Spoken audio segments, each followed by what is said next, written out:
Batman 118 is coming out. Joshua Williamson is going to be writing, and Dropped. I mean, I would have to read Batman to whatever.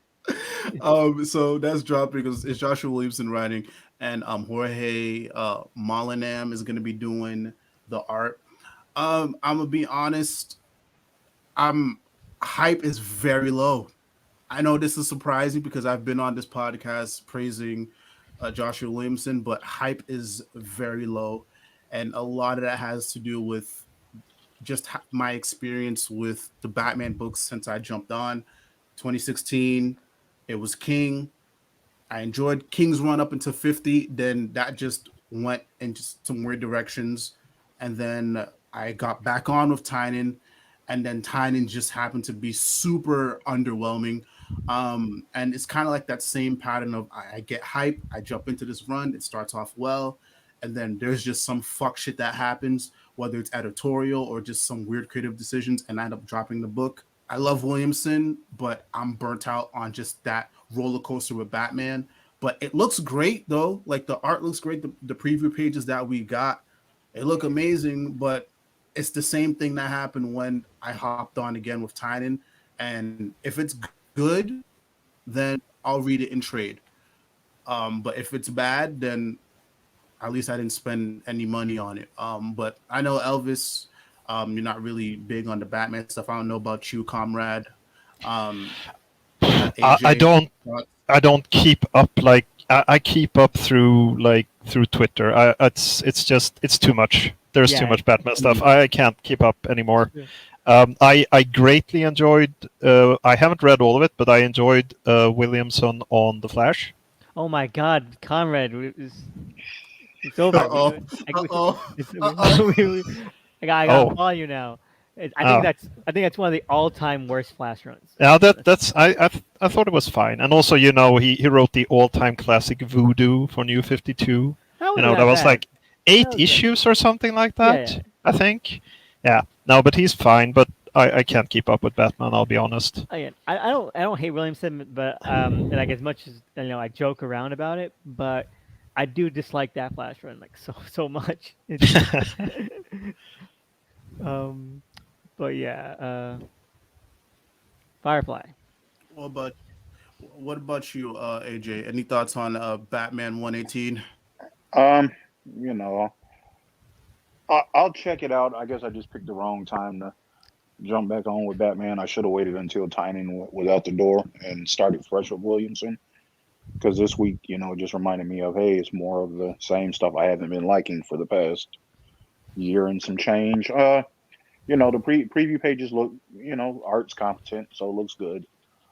We'll see what happens when where he takes his story. I could have done without another new OC as soon as the book is jumping off, but I can't blame him too much for that. He wants to get in on some of that cash train that Tynan's been getting on, so I get it.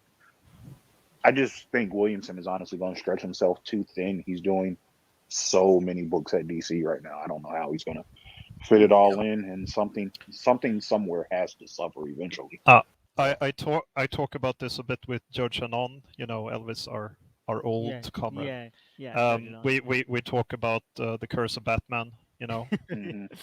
There are some franchises in comics that can burn out the best writer Right. and the best Absolutely. artist.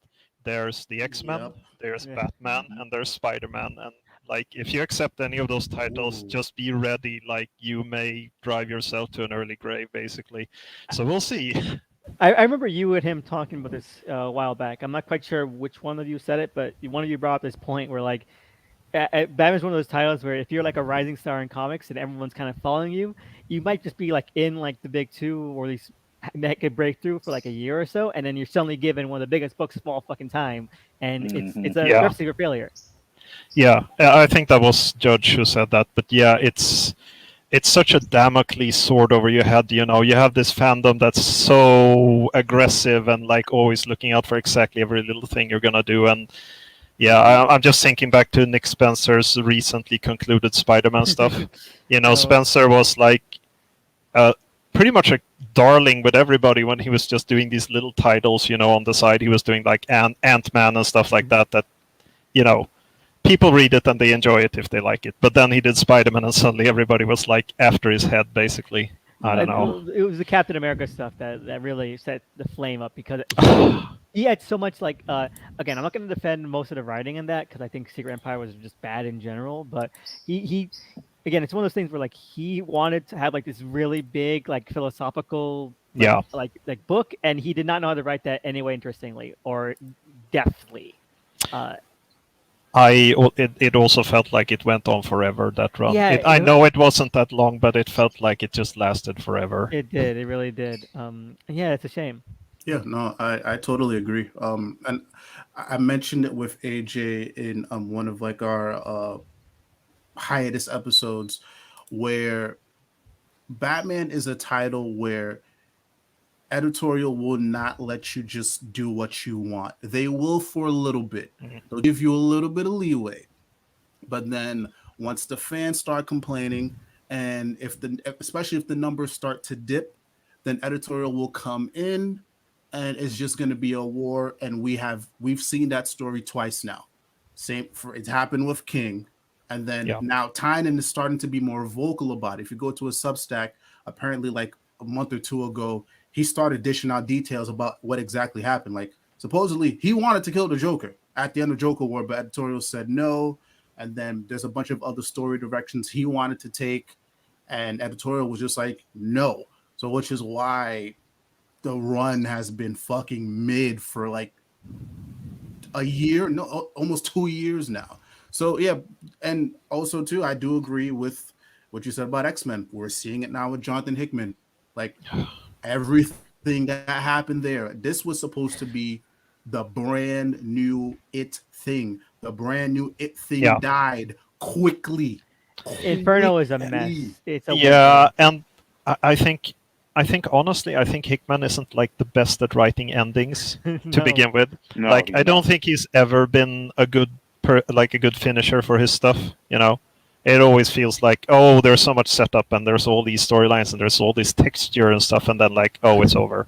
Hickman's best endings are when he goes, oh, and it's so metaphysical, I can't describe it to you. So here's a montage of people smiling, and it's uplifting. The end. I'm vague. Like the final episode of Evangelion. Everybody just shows up and say congratulations, and that's the end. I was like, when I read his Fantastic Four run, I'm like, this is the ending? All they just did was just show people smiling.